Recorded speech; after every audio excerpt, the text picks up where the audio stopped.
Project किस्से कविताएं में आपका स्वागत है। आज मैं आपको अपने साथ एक ऐसी यात्रा पर लेकर चलने वाला हूं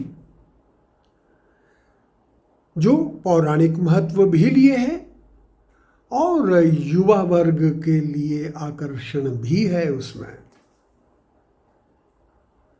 हम अपनी यात्रा जो है भाण भट्ट की जन्मस्थली चंद्रेह, बाणसागर और संजय नेशनल पार्क डुबरी की ओर चलेंगे। इस यात्रा के लिए हमें रीवा तक तो आना ही होगा। रीवा से एक सड़क दक्षिण की ओर जाती है, सीधी की ओर, और उसी सड़क पर हम चलेंगे। लगभग 18 किलोमीटर दूर मुकुंदपुर नामक एक स्थान आता है। लेफ्ट साइड में ही रोड के पास ही लिखा हुआ है मुकुंदपुर जू है। ये मध्य प्रदेश सरकार द्वारा संचालित की जा रही है, जो आकर्षित करती है। टिकट बहुत ज़्यादा नहीं, टिकट लेकर आप अंदर आते हैं। सफारी की व्यवस्था भी है, वह भी ज़्यादा एक्सपेंसिव नहीं है। लेकिन सबसे बड़ी विशेषता जो है इस जू की वो ये है कि यहाँ वाइट टाइगर भी दिखाई देता है, बंगाल टाइगर्स भी हैं और असंख्य दूसरे जो जंगली जानवर हैं उनको भी सहेज करके रखा गया है। इस सब के अतिरिक्त एक चीज़ और जो बहुत अच्छी लगी, स्वच्छता का, क्लीनलीनेस का यहाँ पर बहुत ज़्यादा ध्यान रखा गया है। यानी आप यदि भ्रमण करते हैं यहाँ, आपको आनंद आएगा।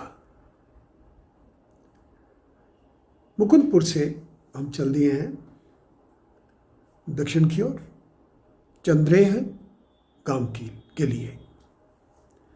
चंद्रेह मैंने बताया है संस्कृत के महान कवि बाणभट्ट की जन्मस्थली है। और चंद्रेह पहुंचने से पहले लगभग यदि 5-6 किलोमीटर पहले आप आते हैं, सोन नदी के ऊपर बना हुआ एक विशाल पुल है और उस पुल से थोड़ा पहले, थोड़ा ऊंचाई पर PWD का एक गेस्ट हाउस है। बहुत सुंदर स्थान पर बना है और वहां खड़े होकर के आप इर्द गिर्द के अद्वितीय जो दृश्य हैं आकर्षित करते हैं। आपको बहुत अच्छा लगता है वहां खड़े होकर के दूर इधर उधर देखना। और उसी रेस्ट हाउस के पास ही पश्चिम की ओर दो एक खंडहर बने मंदिर भी दिखाई देते हैं।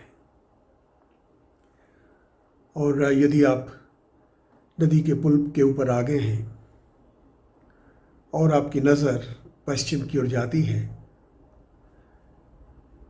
बनास और सोन नदी का संगम है। यहाँ अलग अलग रंग हैं दोनों के, और दोनों ही किनारों पर विशाल पेड़ भी हैं, जंगल, घना जंगल है, छोटी बड़ी पहाड़ियां भी हैं। मैं यहाँ ये बता देना चाहता हूँ, मध्य प्रदेश का जो लैंडस्केप है बहुत खूबसूरत है, क्योंकि हर पल कहीं ना कहीं छोटी बड़ी पहाड़ियां आ जाती हैं। कभी आप ऊपर जाते हैं, कभी नीचे आते हैं, और फिर आगे विशाल घाटी पसरी हुई मिलती है, उसमें से निकलते हुए आप आगे बढ़ते चले जाते हैं। इसी सोन नदी के ऊपर जो बना हुआ पुल है उसे क्रॉस किया है, दक्षिण की ओर चल रहे हैं। लेफ्ट साइड में एक छोटी सड़क है जा रही चंद्रेह गांव की ओर। चंद्रेह गांव उस किनारे से 2-3 किलोमीटर दूर होगा।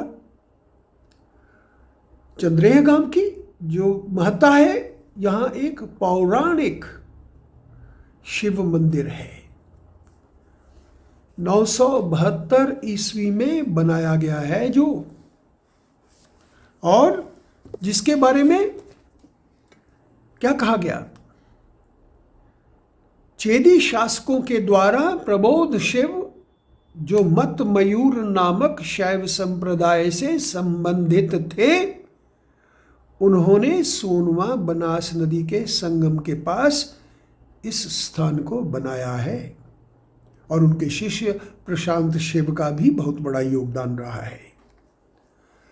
और इस संप्रदाय की विशेषता क्या है? वो अपनी साधना और शैव सिद्धांत के प्रचार प्रसार के लिए जाने जाते हैं। यहां चंद्रेह में शिव टेम्पल है, जैसे मैंने आपको बताया। और विशेषता क्या है इस शिव टेम्पल की? एक बड़ा सा प्लेटफॉर्म बना है, चबूतरा सा,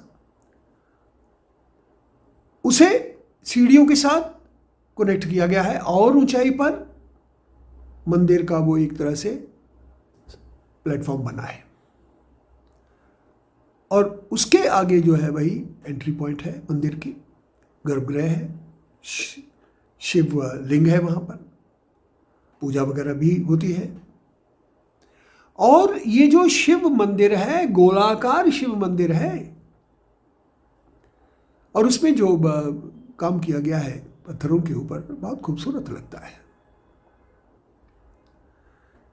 यही नहीं, आप मंदिर के नीचे आ जाएं, पश्चिम की ओर एक मठ है, विहार स्थली है, शैक्षणिक स्थान रहा होगा यह निश्चित तौर पर। यहां पर जो बौद्ध भिक्षु हैं या जो इस संप्रदाय से जुड़े हुए जो शिष्य रहे होंगे, अध्ययनरत रहे होंगे, क्योंकि वो जो उस डबल स्टोरी वो जो बिल्डिंग है, यद्यपि वो भी खंडहर बनी पड़ी है, टूटे फूटे हैं, उसके जो आकार प्रकार, उसमें यदि आप भ्रमण करते हैं तो उनकी छोटी छोटी कोठरियाँ जो दिखाई देती हैं, उन्हें लगता है कि इन स्थानों पर इनका विद्याध्ययन रहा होगा, इन स्थानों पर ये साधना करते रहे होंगे। और उस जो एंट्री गेट है, प्रवेश गेट है, उसके बाहर शिलालेख हैं, 2 बड़े शिलालेख हैं, जिसे हम पढ़ नहीं पा सकते थे क्योंकि उस भाषा का ज्ञान नहीं। संभव है वह प्राकृत में या संस्कृत में रहे हों, परंतु इतना निश्चित है कि उस सब का वर्णन इस मंदिर से जुड़ा हुआ होगा, इस मठ से जुड़ा हुआ होगा कि किस प्रकार का जो यहाँ कार्यक्रम होता रहा होगा। अब बाणभट्ट जी के बारे में निश्चित तौर पे थोड़ा सा जरूर बताना चाहूंगा। संस्कृत के महान कवि हैं। हर्षचरितम और कादंबरी नामक 2 पुस्तकें इनकी बहुत प्रसिद्ध हैं। कादंबरी इनके द्वारा पूरी नहीं हो पाई थी पुस्तक, इनके पुत्र ने बाद में उस पुस्तक को पूरा किया है। और यह माना जाता है कि ये जो पुस्तक है कादंबरी, ये विश्व का पहला उपन्यास रहा है। पहला उपन्यास, कितनी बड़ी बात है बाणभट्ट जी के लिए। बाणभट्ट एक तरह से राज्याश्रित कवि रहे हैं हर्षवर्धन के, और हर्षवर्धन के बारे में ये माना जाता है कि उनका जन्म जो है थानेसर, जो प्रेजेंट हरियाणा में है, उस स्थान में हुआ। वह भी एक बहुत बड़ा स्थान था, महत्वपूर्ण स्थान रहा है अपने टाइम में। यहीं से चले हैं और कन्नौज में इन्होंने अपनी राजधानी स्थापित की है।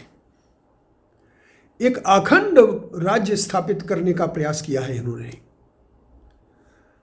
उत्तर से लेकर के उत्तर पूर्व की ओर दूर तक, कामरूप तक इनका जो है शासन रहा है। यही नर्मदा नदी के किनारे तक इनका शासन पहुंचा है।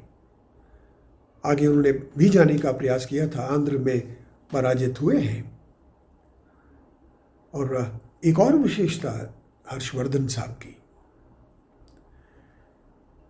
बाणभट्ट का समय जो है 7वीं शताब्दी है, लगभग उसी समय के आसपास जो है हर्षवर्धन जी का समय है। इन्होंने जो इनका साम्राज्य जो है 609 ईस्वी से शुरू होकर के 647 तक चला है, ईस्वी तक। ये स्वयं एक कलाकार भी रहे, एक कवि रहे, नाटककार रहे, संगीतज्ञ रहे, और पहचान थी इन्हें लोगों की। ये बहुत बड़ी बात है। एक तरह से सखा के रूप में इन्होंने बाणभट्ट को अपने पास रखा है। इनके आगे वंशज नहीं बढ़ पाए, हुए तो जरूर 2 बेटे, लेकिन कुछ नहीं कर पाए, और साम्राज्य जो इन्होंने अखंड एक तैयार किया था वो धीरे धीरे बिखर गया। यहीं से लगभग चंद्रेय से ही यदि आप उत्तर को जाते हैं, बाणसागर नामक एक बहुत बड़ा बांध है, सोन नदी पर बना हुआ।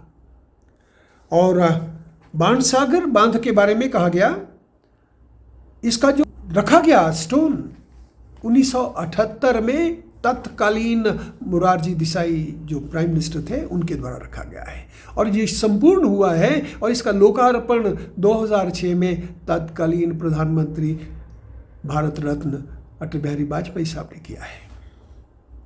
विशाल डैम है। अब हम चंद्रेय से डुबरी की ओर चल रहे हैं।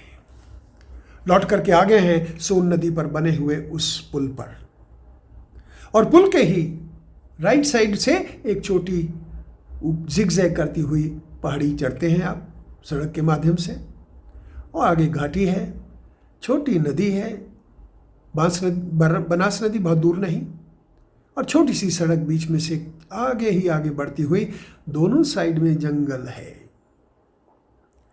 लगभग इस किनारे से 25 किलोमीटर के आसपास हम आगे आए हैं। 6-7 किलोमीटर बचा है डुबरी नेशनल पार्क का एंट्रेंस गेट। यहीं एक राइट साइड में छोटी सी रोड कटती है जंगल के भीतर से। लगभग 3 किलोमीटर आप दूर आते हैं, उस रोड पर मध्य प्रदेश टूरिज्म ने एक बहुत बड़ी लॉज तैयार किया है। एक तरह से कह सकते हैं मध्य प्रदेश का ये टूरिस्ट गेस्ट हाउस है। बहुत खूबसूरत, बनास नदी के किनारे, नीचे बहती है वह, और ऐसा भी मानते हैं कि इस क्षेत्र में क्रोकोडाइल्स भी हैं इस नदी में, और वहाँ बैठ करके आपको अद्भुत शांति मिलती है। इतना सुंदर गेस्ट हाउस मैंने नहीं देखा है। यहीं पर खान पान की व्यवस्था है, रहन सहन की व्यवस्था हो सकती है, और आपकी सफारी के लिए गाड़ी भी मिल जाती है। डुबरी नेशनल पार्क का जो एंट्रेंस गेट है लगभग 10-11 किलोमीटर दूर है। डुबरी नेशनल पार्क जो है 1975 में जो है इसको स्थापित किया गया है, और वाइट टाइगर, मोहन नाम का जो वाइट टाइगर है वह इसी नेशनल पार्क में मिला है। ये नेशनल पार्क जो है अभी भी ज़्यादा लोग नहीं आते हैं, जानवर दिखाई देते हैं स्वतंत्र विचरण करते हुए, और यदि आप सौभाग्यशाली हैं आपको टाइगर भी मिल सकता है, कितने ज़्यादा टाइगर भी मिल सकते हैं। हम भाग्यशाली रहे, हमें टाइगर दिखाई दिए हैं। टाइगर अपने बच्चों के साथ घूमते हुए भी दिखाई दिए, दूसरे जानवर भी दिखाई दिए हैं, और एक जगह पर पक्षियों के जो संकेत हैं कि इस क्षेत्र में टाइगर है, वहाँ खड़े होकर के कुछ देर तक इंतज़ार भी करते रहे हैं कि वो टाइगर आए। अद्भुत यात्रा इस क्षेत्र की है, मुझे लगता है आकर्षित करती है। निश्चित तौर पे आना चाहिए, जानना चाहिए अपने क्षेत्रों को। आज इतना ही। मैं पुनः आपको ले चलूँगा किसी और यात्रा की ओर। तब तक आप अपना ध्यान रखिए। आपका बहुत बहुत धन्यवाद।